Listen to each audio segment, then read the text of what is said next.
Exposure is the amount of light per unit area reaching the surface of an electronic image sensor as determined by shutter speed, aperture, and scene illuminance.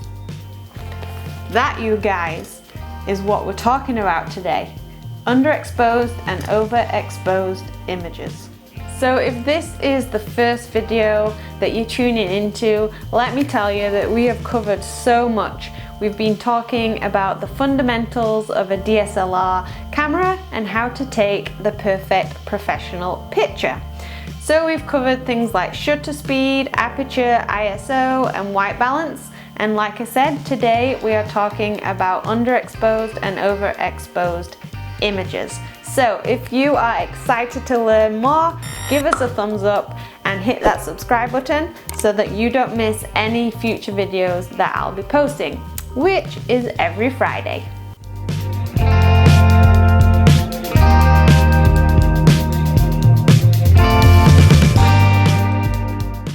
So in previous videos, we've talked about how to bring in more light if we need it, or how to remove excess light if we've got too much of it. But how do we know if we've got too much light or not enough of it?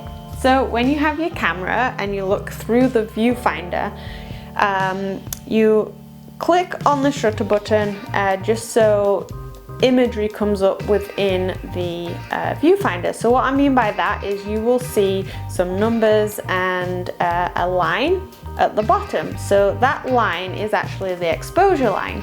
So you will see that there's a 0 in the middle, and then you will go to the left and the numbers go down to -3, and if you go right, the numbers go up to +3. So -3 means that the image is underexposed, and +3 means that the image is overexposed. So what does that mean exactly? So when an image is underexposed, it means that it's too dark and it's taking detail away from the shadows or the black part of the images. If an image is overexposed, it's doing the complete opposite and it's too bright, meaning that it's taking detail away from the whites or the highlights. Taking detail away from shadows and highlights can't actually be brought back in editing. So you want to make sure that your image is not totally underexposed or totally overexposed.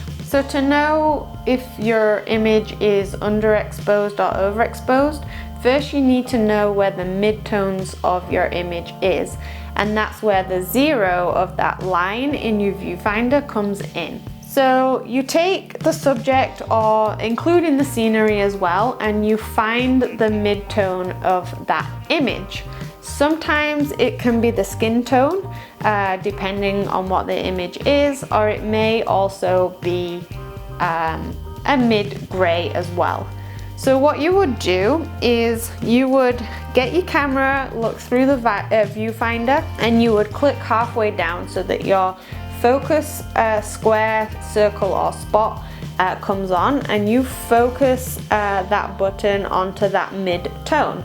So for example, let's just say the mid-tone of this image right here is my face, which to be fair, it probably would be. We have a white wall, we have a black camera, and we have a bright color here. I would say that the mid-tone is probably my face. So you would focus on my face, not taking a picture, but just having the shutter button halfway down. And as you do that, see where the vertical line is along the horizontal line, and you will see it moving up and down as you move your shutter speed or aperture. So you move one of those, and we'll refer more to that in the 7 steps of taking a picture. It'll depend on what the purpose of the image is as to which one you'll start playing with. So yeah, you move it until you get to 0, and that is your midpoint. So once you've set your midpoint, the 0, on your mid-tone, you should have a perfectly exposed image. My style of photography is actually on the bright side, and I like to just go one click towards the overexposed. Like I said in other videos, these rules are made to be broken, so that is the way I break that rule. So I refer to the one click. What does that actually mean?